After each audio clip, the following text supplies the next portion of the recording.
Right, welcome guys. Do you remember all of this nonsense rumours floating around? I'm not saying the rumours were nonsense, but all of these rumours floating around that, Daisy Ridley's Star Wars film is going to be cancelled and delayed and all this kind of stuff.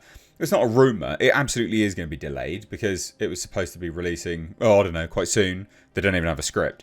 Well, conveniently, around the same time that this rumour was circulating, Daisy Ridley does an interview. So I thought we'd take a look at it because it's quite fascinating. So this is obviously French. Voulez-vous coucher avec moi ce soir? So we're going to change that to English, obviously, and take a look. Because Google Chrome, oh no, this is Firefox actually, does a lovely job at translating. It's quite bad. But it's quite comical. So I thought we'd just take a look because it was very coincidental that they were like, yeah, we'll just do this interview, And no hate to Daisy Ridley, to be honest. She just reveals some really interesting stuff, actually. Really, really interesting stuff. Some nonsense, obviously. But it's quite comical. So, shall we take a look? Yes, we shall. Hit subscribe if you're new here, guys, and turn those bell notifications on. But look, so, a few days ago, Daisy Ridley, this is premiere, by the way, returned from the Deauville Festival with the new Hollywood Award, and it's a perfect opportunity to spend a few minutes next to her and ask her about the stars. I do like how it's translated to him, but it's still quite comical. So anyway, again, quite a big article piece, basically. So just as an FYI, on May, it says here that she was supposed to, this movie, New Jedi Order, was supposed to release 2026. I mean, that's not happening. It's just not happening unless they are filming, I don't know, like now. I mean, post-production on these films are insane. So to say that it's a rumour that it's been delayed, I think is unjust. Like, I think it's confirmed it's been delayed by now, just through pure logic, right? Process of elimination. But anyway, it says here, your return to Star Wars will be very different from your arrival. At the time of the release of The Force Awakens, a frankness, I don't know what that means. The frankness had been, the franchise had been dormant in the movies for decades, while New Jedi Order is going to land in a world where Star Wars is absolutely everywhere. I think this is hilarious, actually. Yes, it is absolutely everywhere, and it's absolutely diabolical. So she says, my thoughts on the subject are simple. If I didn't think the story was worth telling, I wouldn't have come back.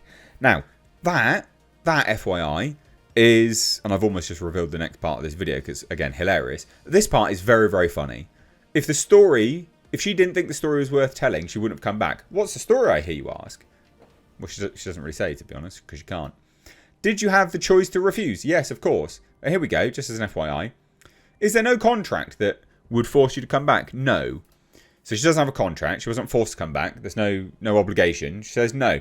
I was just asked if I wanted to do it on the basis of an idea without the script being written yet. Sorry. So how do you know if the story is worth telling? Come on now. Come on now. Behave. Come on. I mean, this is just nonsense. It's insane. It's absolutely insane. Remember as well, just as an FYI, I've just done a video on Star Wars The Acolyte costing $231 million. This is Disney's MO. They always do this with everything that they create now. They just have ideas and they just spaff them up the wall. Well, they don't even have ideas, really, right? They're like, shit, we need to announce stuff at this investors call, right? The investors meeting, financial meeting. So we'll just announce a whole bunch of stuff. I mean, this obviously, I'm guessing, wasn't really like that, but it's pretty much the way that they go. So, and then they don't have an idea, they don't have a script, they got nothing. They don't even have directors half the time. They didn't for this one, by the way. They got the director on board after the fact. Anyway, just thought that was funny. So basically, on the basis of an idea. So she had like a 5-minute conversation with Kathleen Kennedy. Kathleen Kennedy was like, hey, here's like loads and loads of money if you do it. And Daisy Ridley was like, yeah, of course I'll do it. Why the hell would I not? Again, why the hell would you not? I would. If they're like, here's $15 million, Nate, to go and star in a Star Wars film, I'll be like, yeah, no worries, mate. Like, absolutely. Do you want me to be like, do you want my pants down for this as well? $15 million. Yes, please. Give me all that money. Anyway, so she says, but if I hadn't been convinced by the concept, again, it was just a concept. It wasn't really a story, it was just a concept. The film wouldn't have come about. I took the time to think for a day and I thought I had a great time on these movies. This new adventure seemed fun to me. Why do I say no? On the other hand, there was a strange coincidence. This is like things that didn't happen, by the way.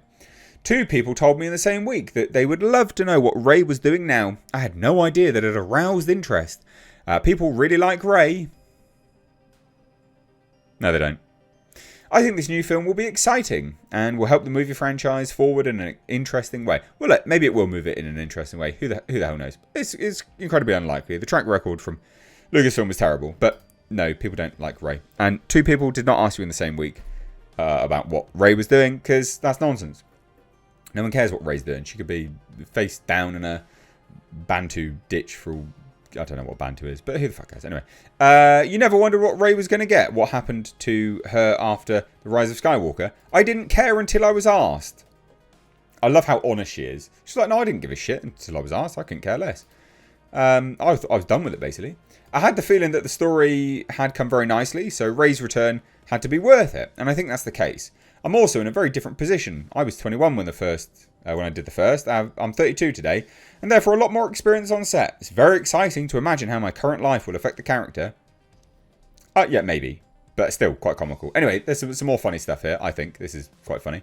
Do you think it'll be easier than it was the first time to take the attention that such a role can generate?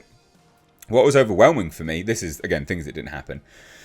What was overwhelming for me was on the premiere of Star Wars 7, people didn't think Rey would be an important character. I remember my mother said, they must have thought you were good because they spent a lot of money on this movie. I mean, that's hilarious. A lot of it. It's very strange to take pictures on the red carpet from the viewing of the film and then just go to the toilet and meet people who say, oh my god, it's you. Suddenly I was recognised in public life. I mean, she would have been recognised, but this is still, I don't know, it's still funny. But yeah, and she just goes on to say, I didn't know, blah, blah, blah. Anyway, there's some stuff here that says at the end, and I like the fact that she defends people. She says, she get asked, the way some fans greeted Rey was very violent. Did you feel it? They don't mean violent, they just mean like nasty. Did you feel it? That's just translation. No.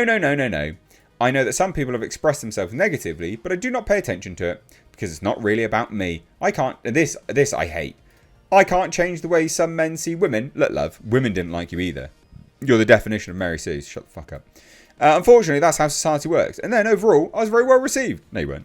I chose to focus on the positive. Look, like 12 people liked you, alright? 12 people. Very few people like that character. People like you. People don't like, people don't hate you. People like you as a person. But they don't like that character. That character's dog shit.